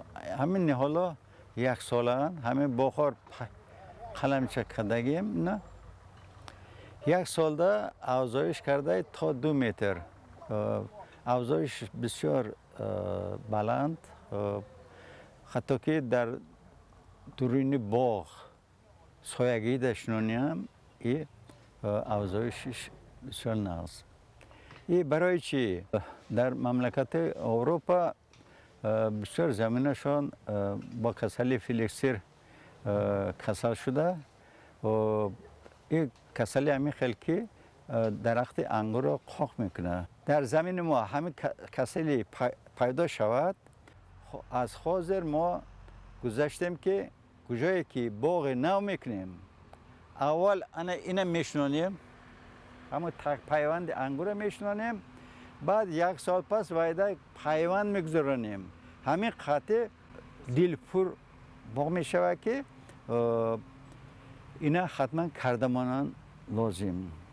از فراوانی نوهای انگور اواتر و کاردینال که جمع‌آوری آن نیز در خوجگی ادامه دارد، عیان است که این نوهای وارداتی الکی به اقلیم مطابق شدند و حاصل بلند داده ایستادند. مؤسس خوجگی دهقانی انگورپروری حاجی نعمت، دهقانی با تجربه و تاکپروری شناخته جمهوری نعمت عثمانوف میباشد. همساله چون مکتب تجربه در این خوجگی مشغولیت عملی صحرایی برای دیگر انگورپروران تشکیل و برگزار کرده می شود. هدف از راه اندازی این تدبیر عملاً خوبتر و بهتر از خود نمودن نازکی‌های بنیاد باغ تاکزار بوده، با این واسطه برقرار و وسیع کردن باغ‌های انگور در مملکت می باشد. هر باری که محترم پیشوای ملت در خوجگی ما تشریف میارند، ما خرسند میشیم، با حرکت میکنیم که با عید زیاد کنیم حاصل نکرد. نوهایی که گوناگون با یک حرکت کنیم بیاریم زیاد کنیم. رهبریت شهری ترسونزاده و خوجگی‌های دهقانی آن با استفاده از حضور رئیس مجلس ملی مجلس عالی جمهوری تاجیکستان رئیس شهر دوشنبه محترم رستم امامعلی تاکید داشتند که پایتخت کشور را در 4 فصل سال با تمام محصولات کشاورزی تأمین می‌کنند. برای این تمام امکان و ذخیره‌ها موجود است. سرور دولت محترم امامعلی رحمان دستور دادند که میان شهر دوشنبه و شهر ترسونزاده و ناحیه‌های وادی حصار برای تامین اهالی پایتخت با محصولات خوشصفت قراردادهای لازمه بسته شود. در اینجا در این مکتب بزرگ پروفسور عثمانوف امکانیتی در اینجا سنجش گذراندند، با همراه عالمان و خلاصه برآوردند خصوصیت‌های حاصلناکی آنها، استواری آنها با خشکی، استواری آنها با کسلی ها، خصوصیت‌های خشک‌کننده آنها یا که با انتقال کردن آنها یا نگهداری آنها یا که با طرح تازه فروختن آنها در بازار داخلی این آموزش گذرانده میشد و توصیه کار میشد که همین کار در اینجا الان آغاز یافته است. فکر می‌کنم که در آینده آن دوام می‌دهد و برای بلند برداشتن گوناگونی بیولوژی انگور در تاجیکستان سهم می‌گذارد. با پرزیدنت جمهوری تاجیکستان محترم امامعلی رحمان اطلاع دادند که سال جاری در برابر تامین بازار داخلی 30% حاصل عمومی باغ‌ها صادر گردیده این روند ادامه دارد. با مقصد به تلف نگاه داشتن محصولات و در همه فصل‌های سال به مردم پیشنهاد کردن انگور تر و تازه در حدود خواجگی سردخانه زمانوی بنیاد گردیده غنجایش آن 700 تن را تشکیل می‌دهد. در این سردخانه نیز به قدر کافی انگور نگهداری می‌شود. برای حاصل بلند گرفتن وزیر برگردن البته پیش از همه این اگرتکنیک پرورش و از خصوصیت‌های بیولوژی خودی نو و نمود وابستگی دارد. در اینجا همین نوع‌هایی که سرحاصلی همین استحصالی برای مانده شده است و حاصل حاضر گرفتهشان حاصل در بسیار نوع‌ها حاصل میانه است، در بسیار نوع‌ها حاصل پتانسیلی دارد و فکر می‌کنم که در آینده خصوصیت‌های بیولوژی آنها را آموخته در اساس تغییر دادن و با طور اینوواسیونی پرورش نمودن نوع‌های نوی که آموزش می‌گذارند حاصلنوکی پتانسیلی به دست گرفتن ممکن است، چون که پتانسیلی این انگورها تا 100 تن از یک هکتار است. حاضر اینها بسته میونه 30-35 تن تا 50 تن حاصل گرفته شدن از یک هکتار. تجربه نوی که طی سالهای اخیر در خواجگی جاری شده است خشک کردن انگور می باشد که با ریای تکنولوژی مخصوص عملی می گردد. امسال نیز همداران خواجگی از 40 تن انگور تر و تازه 10 تن مویز خوشصفت استحصال نمودند. با پیشوای ملت اطلاع دادند که اگر سهامداران خواجگی سالهای قبلی اساساً انگور نوی غلبه را خشک کرده به خارج کشور و بازارهای داخلی جمهوری می‌برآوردند، امسال به طور تجربه انگور نوهای ویلس، پرزیدنت و اواتر را خشک نمودند. خواجگیداران نقشه دارند که در آینده به طور وسیع خشککنی انگور از نوهای اواتر و ویلس را براه مانند. از این نوع انگورها مویز خوشصفت به دست آورده شده است. با کارکرد انگور و استحصال مویز ثمره اقتصادی زیاد گردیده در برابر تامین اهالی با جایهای ایلوگی کاری درآمد بیشتر به دست آورده می شود. از 4 کیلوگرم انگور تر و تازه 1 کیلوگرم مویز خوشصفت حاصل می شود. مویز استحصال گردیده تا 100 سومانی و بعضی از نوها از این بیشتر خریدار دارد. مویز با 2 اصول آفتابی و سایگی آماده کرده می شود. با نظرداشت اقلیم و شرایط مساعد کشور زحمتکشان خواجگی دهقانی حاجی نعمت اصول آفتابی را انتخاب نمودند. با عقیده آنها مویزی در آفتاب خشک شده نظر به اصول سایگی زودتر آماده می گردد و خوش‌طعم و با صفت است. هدفی برای ماندن خشک‌نمایی انگور با چنین اصول رقابت پذیر گرداندن محصولات وطنی و راه یافتن به بازارهای جهانی می باشد. با حساب میانه از 4 کیلو انگور 1 کیلو مویز خشک میشه. این انگور اگر 8 سومانی فروشیم 32 سوم به توره میگیره. این مویزشه و فروشیم کمی کم 60-70 سومان کارکر کرده اینا با رنگ داده فروشین اینا از 100 سومان زیاد گرفتنش ممکن. ما همینه برای ماندیم که یک قسم حاصله با بازار داخلی یک قسم حاصله صادرات کرده، یک قسمش مویز کرده، با یک قسمش به سردخانه مانده. مقصد که حاصل به دست آوردیم این اسراف نشوه، نتیجهش بسیار نقص. یکی از سمت‌های دیگری فعالیت خواجگی نهال پروری می باشد. در 935 هکتار زمین پرورش نهال درختان آرایشی و سایه‌افکن نادر و میوه‌دهنده که با اقلیم تاجیکستان موافق می باشد براه مانده شده است. با راهنمایی‌های سرور دولت و جهت دستگیری سیاست انسان دوستانه پیشوای ملت، رهبریت خواجگی انگورپروری حاجی نعمت در عملی کردن عمل‌های خیر نیز سهم نظر دارد. خواجگی در بنیاد و نوسازی راه و پل‌ها، کارهای ساحل‌بندی، تعمیر و ساختمان مؤسسه‌های تعلیمی و آبادانی محل سهم می‌گذارد. پرزیدنت کشور محترم امامعلی رحمان ضمن شناسایی با نتیجه زحمت باغداران با خواجگیداران صحبت صمیمی آراسته برای استحصال نوهای انگور، جاری نمودن اصول‌های نوی پرورش، مرحله به مرحله کارکرد بیشتری انگور، تأسیس ایلوگی جایهای نوی کاری، تأمین بازار داخلی با محصولات خوشصفت کشاورزی و بالا بردن اقتدار صادراتی، انجام کارهای خیر و حصه نظررس گذاشتن در آبادانی یک گوشه نقطه دیور به سهامداران و رهبریت خوجگی اظهار سپاس نمودند. برنامه اخبار را ادامه می‌دهیم. 17 اکتبر در مرکز ولایت ختلون شهر باختر نمایشگاه باختر فود 2024 آغاز گردید که در آن محصولات صنعتی و کشاورزی ولایت پیشنهاد مهمانان و اشتراکداران کرده شد. همچنین فرم بین‌المللی سرمایه‌گذاری صادراتی ختلون اینوست دایر گردید. گزارش محمد رجب عبدالله‌زاده و دولت فیض‌الله.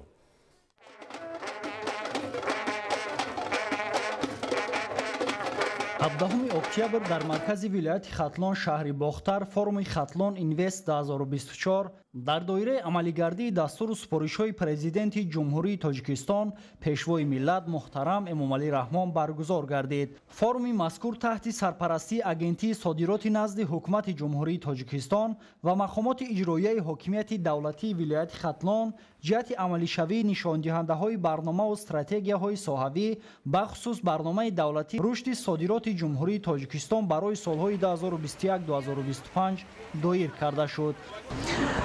امروز با تشبث اگنتی صادراتی نزد حکومت جمهوری تاجیکستان در یکجایگی با مقامات اجرایی حاکمیت دولتی ولایت ختلون فرم بین‌المللی باختر فود 2024 برگزار شده ایستاده است که در این فرم نمایشگاهی مال و محصولات‌های صنعتی، کشاورزی و هنرهای مردمی به نقشه گرفته شده است و چطوری که شما می‌بینید در این نمایشگاه از تمام جمهوری کارخانه‌های استحصالی صنعتی و کشاورزی و هنرهای مردمی اشتراک دارند.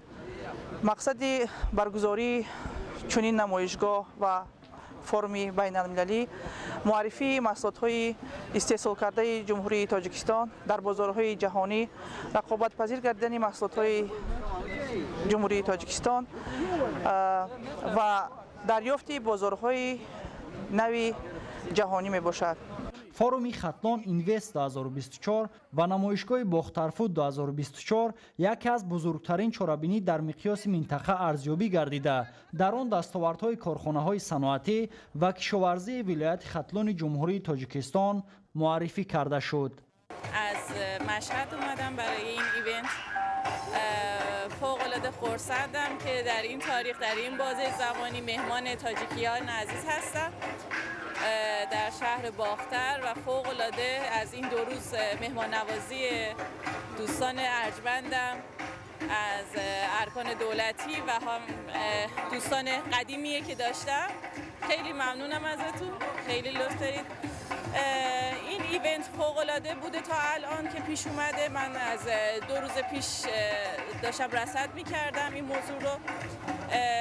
بابت این ایونت ها اگر پشت سر هم بتونه در طی سالها هر سال به طور متناوب انجام بشه، این درهای اقتصادی و بازرگانی به تمام کشورهای جهان باز خواهد شد از طریق تاجیکستان و تمامی کشورها هم متمایل به این میشن که بیان چه از نظر سرمایه گذاری، چه از نظر اقتصادی، چه تو حوزه های متنوع، چه صنعتی چه تجاری، با تاجیکستان با کمال میل بیان و همکاری داشته باشند. نخست اشتراکداران فرم از نمایشگاه مال و محصولات با صفت شهر و ناحیه‌های ولایت ختلون دیدن نموده به سطح آن بهای بلند دادند. باید گفت که چاره‌بینی مذکور در معرفی امکانیت‌های سرمایه‌گذاری ولایت ختلون و تقویت استحصالات به صادرات نگرانیده شده زمینه واقعی می‌گذارد. فرم مذکور همزمان برای تبادل تجربه در عملی سازی تشبث‌های سازنده، اینچنین به راه ماندن همکاری‌های بین منطقوی و بین‌المللی به حیث زمینه مهم ملاقات و مذاکرات خدمت خواهد کرد.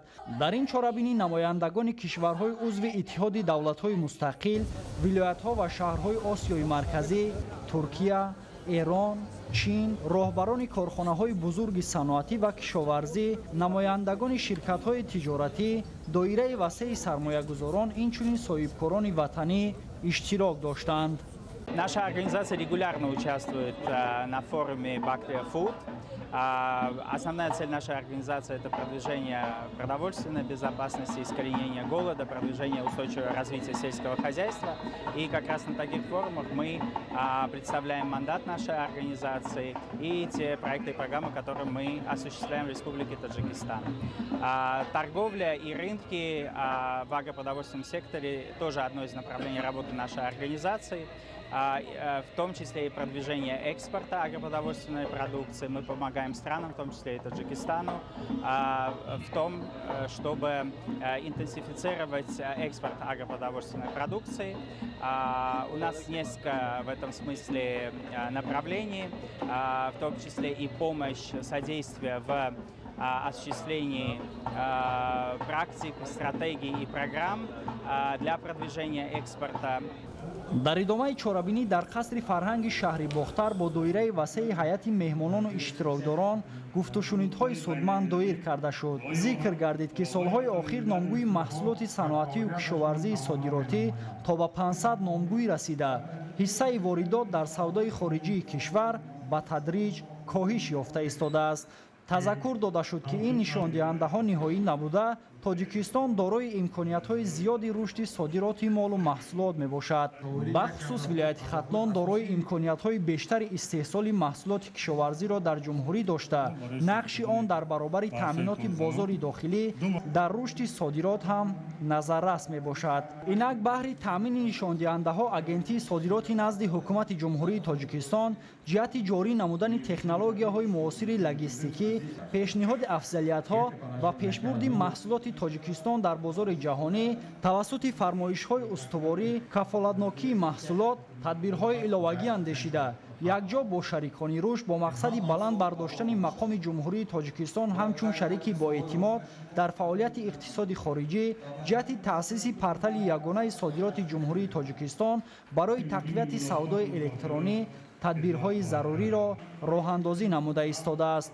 дар кори форум як қатор мавзӯъҳо ба монанди имкониятҳои сармоягузории минтақа барои рушди соҳаҳои энергетика, агросаноат, содирот ва сайёҳӣ, муаррифии имкониятҳои сармоягузории Тоҷикистон, бахусус вилояти Хатлон, бозори энергетикӣ ва раванди ташаккули он, минтақаҳои озоди иқтисодӣ, сармоягузорӣ, рушди тиҷорат, содирот ва рақамикунонии соҳаҳо, муаррифии лоиҳаҳои равзанаи ягона барои минтақаҳои озоди иқтисодӣ мавриди баррасӣ қарор дода шуд. Сипас бо иштироки васеи намояндагони корпусҳои дипломатӣ, шарикони рушд ва соҳибкорони як қатор давлатҳо ба имзорасонии созишномаву шартномаҳои ҳамкорӣ баста шуд, ки ин ба содироти маҳсулоти ватанӣ ва роҳ ёфтан ба бозорҳои нави фурӯши маҳсулоти содиротӣ мусоидат менамояд.